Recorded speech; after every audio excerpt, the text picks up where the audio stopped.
Olá, sejam todos bem-vindos mais uma vez ao canal Lições de Esperança, e nós estamos aqui nos dirigindo especialmente a você, professor, para trazer algumas orientações concernente à terceira lição, que tem um tema curioso e necessário para os nossos dias. O que a Bíblia não ensina sobre Maria. Nós sabemos que o Brasil é um país majoritariamente católico.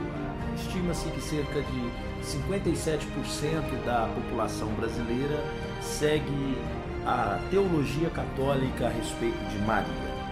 Nossa cultura, ela vem da Idade Medieval com essa veneração às senhoras e também aos santos, bem como a crença de que Conceição Aparecida seria uma aparição da mãe biológica de Jesus.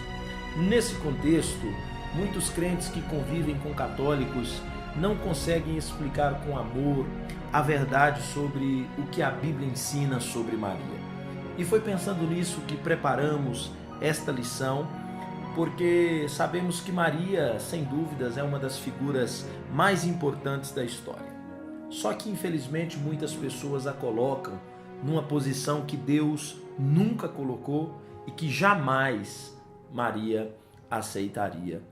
Outras pessoas, dentro de outro extremo, acabam deixando de dar a ela a honra que Deus a deu e recusam-se a imitar os seus exemplos como humilde serva de Deus.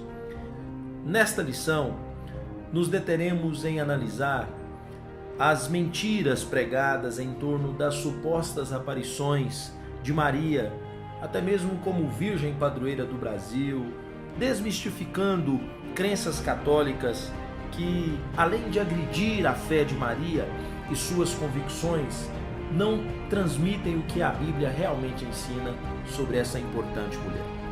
O nosso propósito não é armar os crentes para uma guerra teológica com pessoas católicas e nem incentivar a intolerância ou o preconceito religioso. O alvo da lição 3 é transferir conhecimento que livra da destruição e de todo tipo de cegueira, produzindo libertação.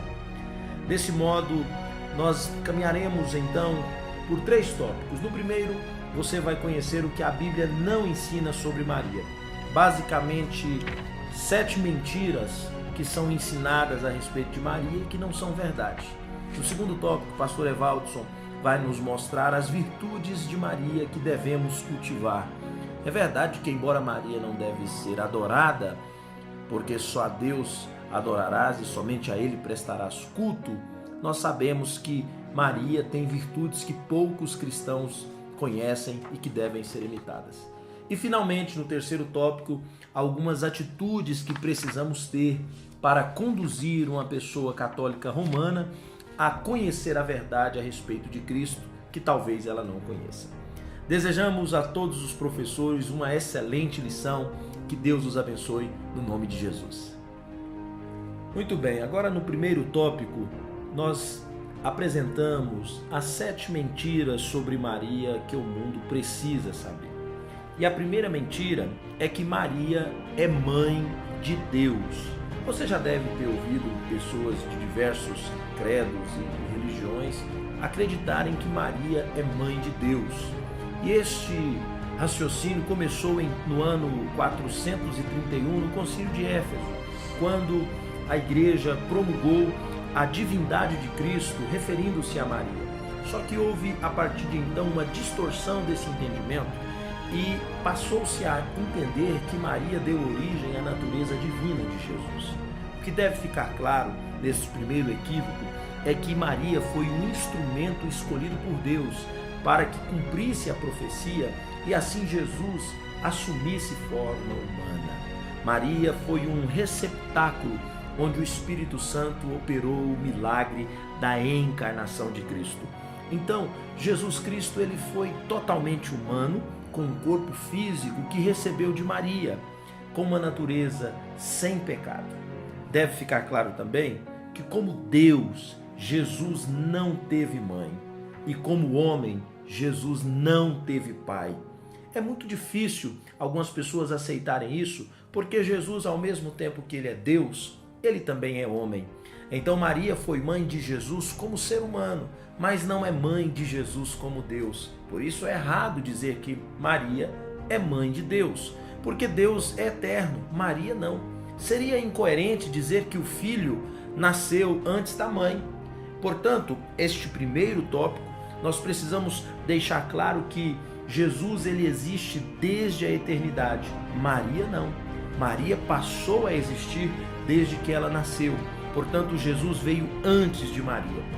Quanto a essa relação de maternidade de Maria, alguns textos bíblicos mostram como Jesus reagia quando alguém vinha querer destacar a presença de Maria e dos seus irmãos. Você pode apresentar, por exemplo, o Evangelho de Marcos, capítulo 3, verso 33, quando Jesus destaca a importância da relação espiritual acima de uma relação consanguínea. Então Jesus ele não começou a existir no ventre de Maria, ele se tornou carne em seu ventre. Deus ele é infinito e é criador do universo e ele se tornou um pequeno embrião humano. Jesus ele se tornou uma forma humana, identificando-se conosco, entrando no tempo e no espaço a partir de Maria. Agora, finalmente, as escrituras nunca enfatizam a expressão Theolokos ou Theolokos, que quer dizer mãe de Deus. Não existe essa expressão na Bíblia.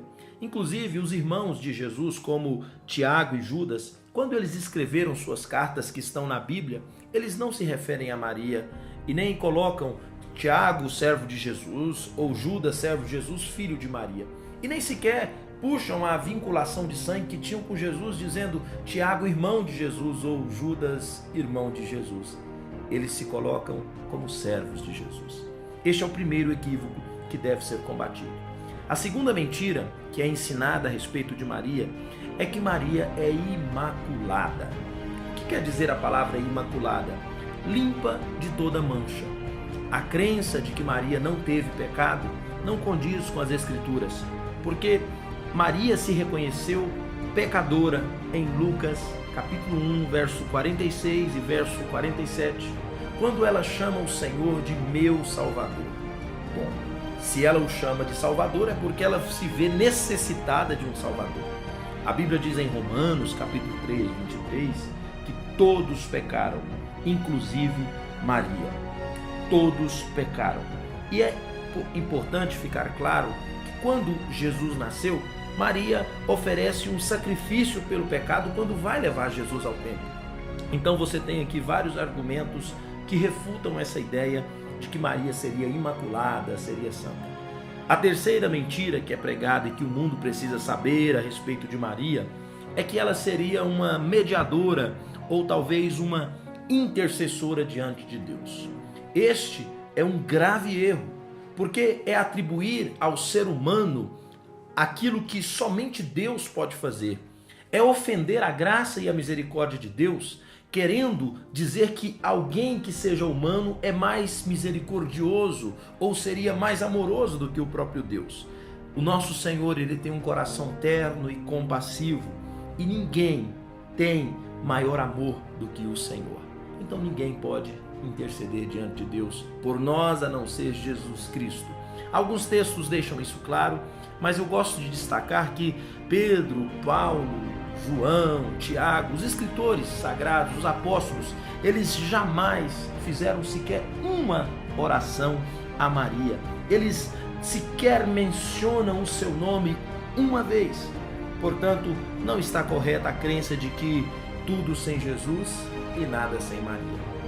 O quarto equívoco que tem sido ensinado é que Maria seria uma corredentora, como se Maria fosse alguém que também trouxesse salvação. Olha só, isso é feito por conta da presença de Maria aos pés da cruz.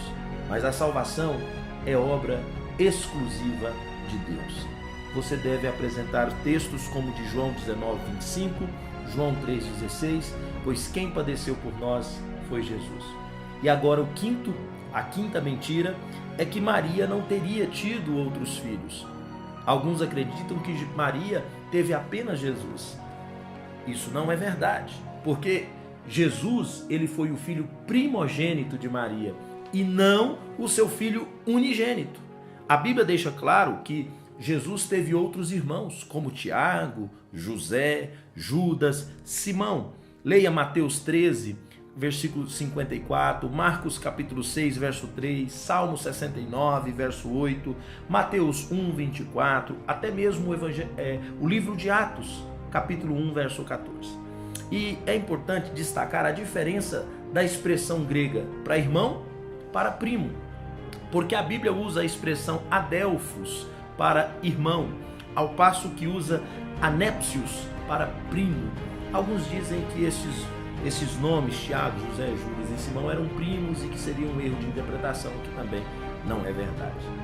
E por penúltimo lugar, há uma crença de que Maria foi elevada ao céu. Na verdade, isso acontece desde 1950, quando o Papa Pio XII ele promulgou a crença de que o corpo de Maria se uniu à sua alma e ela estaria diante de Deus, à destra de Deus, intercedendo por nós. Isso também está em desacordo com as Escrituras, porque em nenhum momento a Bíblia afirma que Maria ressuscitou. Pelo contrário, o apóstolo Paulo deixa claro na carta de Paulo aos Coríntios que nós somente ressuscitaremos diante do soar da última trombeta. E a última mentira que tem que ficar clara a respeito de Maria é que ela deve ser cultuada. Muitas pessoas creem na mariolatria, na veneração a esta serva de Deus, e nós sabemos que o nosso país é cercado de santuários, de escolas, de praças, de hospitais, de cidades que ao longo da história foram dedicados à glória de Maria. Mas infelizmente isso não está nas Escrituras. Não existe sequer uma menção bíblica de algum culto prestado a Maria. Nós percebemos quando Jesus nasceu, lá no Evangelho de Mateus, capítulo 2, verso 11, que os magos, eles vieram do Oriente e eles trouxeram ouro, incenso e mirra, e eles não vieram adorar Maria, eles vieram adorar Jesus. Se Maria fosse digna de veneração, eles teriam venerado Maria, mas eles vieram adorar o rei que acabara de nascer. Portanto, Jesus Cristo, ele sempre foi e sempre será Deus. Certa vez, Jesus ele resistiu a toda veneração a Maria, quando uma mulher apresentou-se a Jesus e disse: bem-aventurado o ventre que te trouxe e os peitos que te amamentaste. Bonita essa expressão, mas sabe o que Jesus respondeu? Antes, bem-aventurados os que ouvem a palavra de Deus e a observam. Que Deus abençoe você. Querido professor, esses argumentos são extensos e é bem verdade que você tem apenas 1 hora na sua ministração. Portanto, incentive os seus alunos a ler com calma, mas não deixe de passar rapidamente, ponto a ponto, porque são 7 verdades que precisam ser esclarecidas na contramão desse engano que tem arrastado multidões para distante de Deus. Agora, pastor Evaldson vai nos deixar as lições que a Bíblia nos mostra a respeito dessa humilde serva de Deus, que são dignas de serem imitadas. Que Deus nos abençoe. Depois de nós ouvirmos aí as orientações através do pastor Fábio a respeito das mentiras sobre Maria, nós entraremos agora no segundo tópico, falando a respeito das suas virtudes, as virtudes de Maria que devemos cultivar. Nós falaremos sobre 9 virtudes apresentadas na Bíblia a respeito de Maria. E aproveitando, queria trazer uma recomendação a você, professor. Você notará que o primeiro e o segundo tópico são profundos e extensos. Então, eu sugiro a você que gaste aí uns 5 minutos na introdução e deixe para você gastar uns 20 minutos no primeiro, uns 20 minutos no segundo tópico. E ainda te restará 10 minutos para o terceiro tópico e 5 minutos para a conclusão. Fazendo isso, você conseguirá administrar a sua aula conseguindo abordar com clareza toda a lição apresentada. Vamos lá então. A primeira virtude a respeito de Maria. Maria era alguém que reconhecia a graça de Deus. Nós temos que desmontar essa ideia de que tudo que nós experimentamos com Deus, experimentamos por méritos. Antes de qualquer mérito, é a graça de Deus que nos faz experimentar qualquer coisa nesta vida. Com Maria, não foi diferente. Se você ler o capítulo 1 de Lucas, você vai ver claramente que a palavra do anjo a Maria, o diálogo entre Maria e Gabriel, é um diálogo que mostra a graça de Deus sendo evidenciada sobre a serva do Senhor. Maria era alguém que reconhecia que o que ela experimentava era fruto da graça de Deus que ela servia. E aí nós vamos para a segunda virtude. Maria era alguém que estava disponível, ela vivia disponível para Deus. Quando o anjo chega, e depois de dialogar e depois de mostrar para ela o propósito de Deus, qual é a palavra de Maria para o anjo? Versículo 38 do capítulo 1, ela diz assim: aqui está a serva do Senhor, que se cumpra em mim conforme a tua palavra. Maria era alguém que estava disposta a se colocar dentro ou no centro da vontade de Deus, para que o propósito de Deus se acontecesse através dela. Mas aí alguém diz: não, todos nós queremos estar no centro da vontade de Deus, todos nós estamos disponíveis para Deus. Mas entra a terceira virtude que está em consonância com essa, que é a disposição de correr risco para fazer a vontade de Deus. Ela estava disponível, mas ela também sabia das dificuldades que ela enfrentaria ao obedecer a Deus e estar no centro da sua vontade. Vamos lá. Maria, ela estava noiva. Ela estava esperando, José estava esperando Maria para se casar com ela. Ela já estava prometida, mas não havia se casado. Eles moravam em uma pequena cidade. Já imaginou as palavras, o que as pessoas diriam de Maria naqueles dias, sabendo que ela não estava casada e que ela apareceria grávida naqueles dias? Você já imaginou a cabeça de Maria quando ela pensasse na reação de José? Mesmo correndo todos estes riscos, ela ainda assim estava disposta a estar no centro da vontade do Senhor. Aquilo que começou por graça, agora chegou ao comprometimento da serva do Senhor em se colocar à disposição de Deus para que o propósito dele se cumprisse na vida dela. Por exemplo, hoje nos nossos dias nós ainda vivemos realidades assim. É alguém que, por vontade, para tentar viver a vontade de Deus, corre o risco de perder amizades, corre o risco de perder um namorado, corre o risco de deixar de ser popular numa universidade, ou assim por diante. Corre o risco de perder algumas coisas, mas tendo a certeza de que está no centro da vontade daquele que o chamou. Isso é uma virtude de Maria que nós não podemos desprezar, pelo contrário, nós devemos copiar. Quarta virtude: humildade para não se sentir bem-aventurada acima das mulheres. O texto bíblico é bem claro, ele não diz que Maria é bem-aventurada acima das mulheres, mas bem-aventurada entre as mulheres. A palavra bem-aventurança, do grego makarios, significa feliz, plenamente feliz. Ela era muito feliz entre as mulheres porque havia sido alcançada, havia sido escolhida por Deus para que através dela um grande propósito se cumprisse, que era a encarnação do Filho de Deus. E Maria precisa reconhecer isso.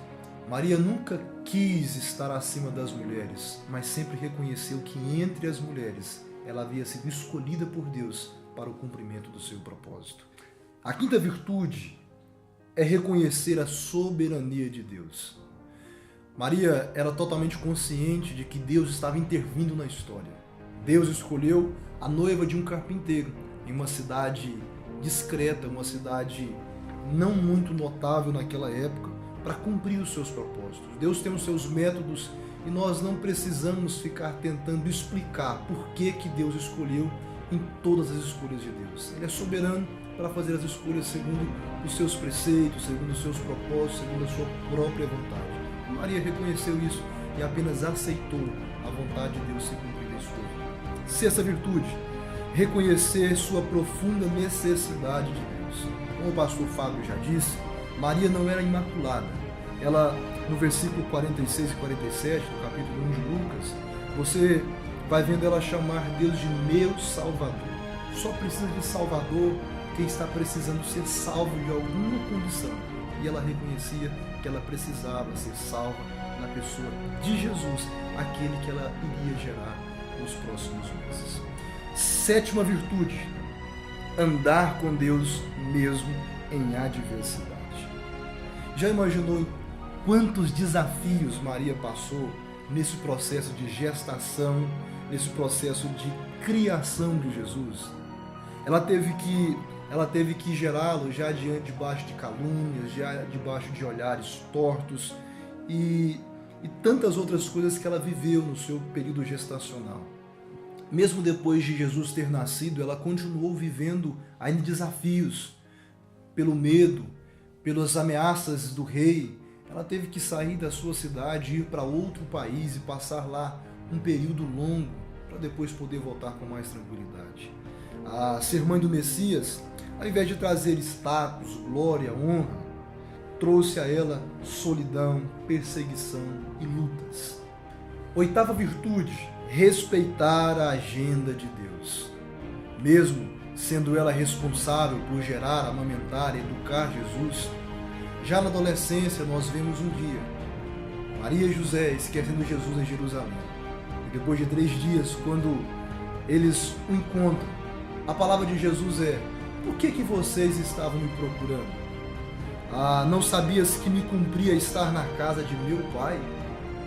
E aí depois, lá com 30 anos, capítulo 2 de João, Jesus, na famosa multiplicação da água em vinho, Maria chega a ele e fala do problema. O que Jesus diz? Mulher, que tenho eu contigo? Maria reconheceu, melhor dizendo, que a agenda de Deus não era a agenda dela. E Jesus andava segundo a agenda do céu e não segundo a sua própria agenda. Ela respeitou o tempo de Deus, o propósito de Deus, a agenda de Deus. Da mesma forma, nós hoje precisamos respeitar o tempo determinado para cada coisa no nosso dia a dia, diante dos propósitos de Deus a nós e ao nosso redor.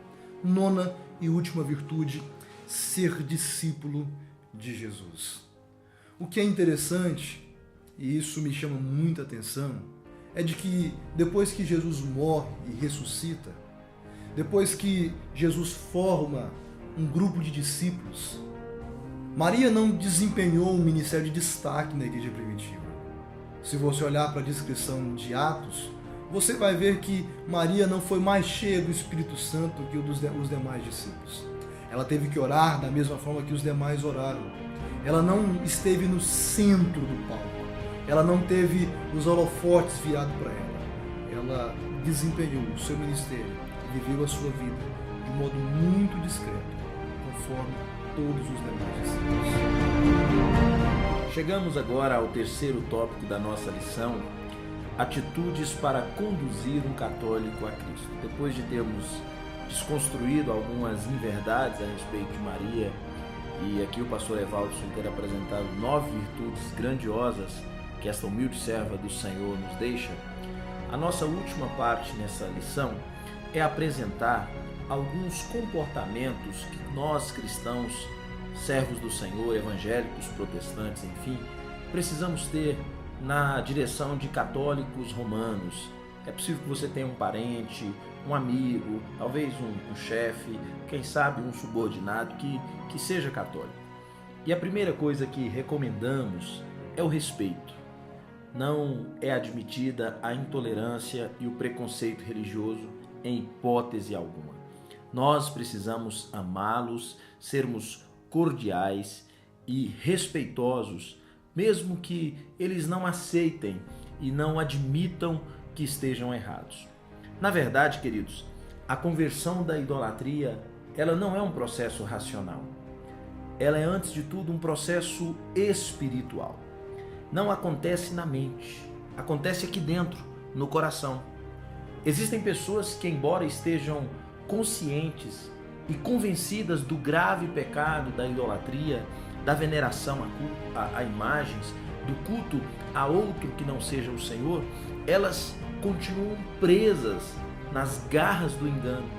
Então a primeira atitude que precisamos ter é a intercessão, é a oração. A nossa luta não é intelectual, ela é espiritual. Fica essa recomendação: ore e interceda até que a cegueira espiritual seja destruída. Não desista de quem o Senhor jamais desistiu. Depois que aqueles por quem você intercede a Deus, depois que eles vierem a Cristo, neste momento, com profundo amor e respeito, é preciso conscientizar que atrás daquela figura humilde, daquela figura meiga de Maria, existem entidades malignas que recebem adoração. E isto atrai maldições, encantamentos e perturbações a toda a família. Não é Maria que produz isso, mas é o erro de adorar outra criatura que não seja o Criador. Portanto, quando alguém vier a Jesus, vindo do catolicismo romano, é muito importante renunciar toda veneração, renunciar toda filiação à Senhora Aparecida, a Rainha dos Céus, a fim de que toda aquela legalidade seja retirada do reino espiritual.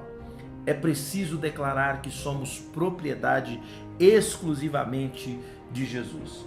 Finalmente, interceda expulsando todos os males que qualquer entidade maligna tenha operado, encontrando legalidade na mariolatria. Eu reenfatizo que não é Maria que amaldiçoa ninguém, mas a desobediência ao mandamento de Deus de não adorar a criatura, mas apenas o Criador. Que Deus nos abençoe e que possamos, com amor, com ternura, abraçar a todos indistintamente, pedindo a Deus, ao Santo Espírito Santo, que só Ele pode convencer o homem do pecado, da justiça e do juízo. Desejo a todos os professores uma excelente aula e que o corpo de Cristo seja edificado para que possamos ser disponíveis e servos como foi essa mulher de Deus. Deus abençoe e meu abraço a todos vocês. Para concluir a nossa lição, eu gostaria de enfatizar um grande problema que nós vivemos no nosso dia a dia. De um lado, tem aqueles que colocam Maria acima do que Deus a colocou. De outro lado, há aqueles que menosprezam Maria. A posição correta não é colocar Maria em um pedestal que Deus não a colocou, mas também não é desprezar todos os exemplos e virtudes que ela nos deixou aí através das páginas bíblicas. Da mesma forma que outros homens e mulheres foram usados por Deus, Maria também foi e tem algo a nos ensinar. Mas ela não está acima de nenhum outro homem, mas foi apenas um instrumento nas mãos de Deus para o cumprimento de um propósito. Alguém poderia perguntar: pastor, mas a veneração a Maria poderia me tirar da condição de salvo? Querido, a Bíblia condena claramente a idolatria. Qualquer pessoa que adora a criatura no lugar do Criador está sujeito a viver a eternidade distante de Deus. A verdade é verdade e nós não podemos nos abster dela. Mas que Deus nos dê graça para expormos essas verdades com muito amor e que assim Cristo Jesus nos abençoe abundantemente.